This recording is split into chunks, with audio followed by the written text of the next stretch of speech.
Unë kam downloaduar një template prej webit falas, ju mund të bini këtu webfaqen që ju keni ndërtuar me HTML, CSS, apo edhe ju keni ndoshta downloaduar një template që është e gatshme, edhe kam modifikuar këtë template pak a shumë, e cilën e kam përshtatur për magic quotes, për thënie të ndryshme, domethënë quotes të ndryshme nga autorë të ndryshëm. Tu e shihni kjo faqja am, quotes, edhe kam pru disa thënie nga shkrimtarët të ndryshëm, këtu Sami Frashëri, domethënë kam bërë copy and paste prej webit, vetëm të kemi këtë faqe domethënë me këto thënie të ndryshme. Edhe shihni këtu është quote, domethënë këtu është thënia, pastaj është avatari apo imazhi i autorit, edhe këtu është emri i autorit. Është një quote është align right, domethënë është e radhitur në anën e djathtë, tjetra është në anën e majtë e kështu me radhë.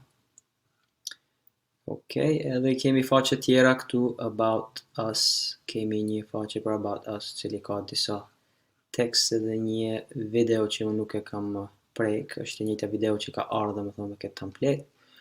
Poshtë këtu ke disa foto që unë kam futur, disa foto ndryshme këtu domethënë për about us, për ekipën tënde që ke për ndërtimin e kësaj websajti. Edhe një faqe tjetër contact us. Tash webfaqja juaj mund të jetë me më shumë faqe e kështu me radhë. Nëse kaloj këtu te quotes, e kam këtu një link që thot add a quote, domethënë shtoje një thënie të re. Tash ti mundesh ta përkthesh këtë në gjuhën që don ti, por për projektin final edhe një herë është më rëndësi që të jetë në gjuhën angleze. Add a quote.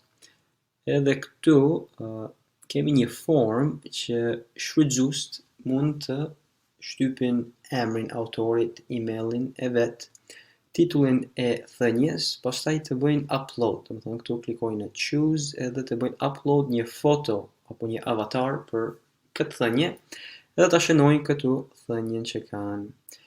Dhe pastaj bëjnë submit, edhe kur të bësh submit, kjo do të kalon në databazë, edhe do të shkojmë, kur të shkojmë te quotes, ajo quote e fundit do të shfaqet këtu.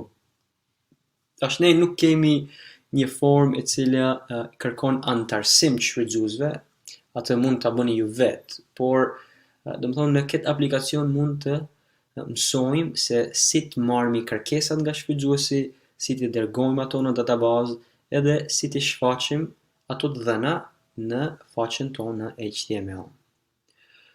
Dhe këtë ne do ta ndërtojmë me stilin që kemi mësuar në video të mëhershëm, stilin MVC, Model View Controller. Domethënë do të organizohemi fajlat tonë në stilin MVC, edhe do ta përdoremi edhe një herë, do ta përdoremi Google App Engine për të ndërtuar këtë website.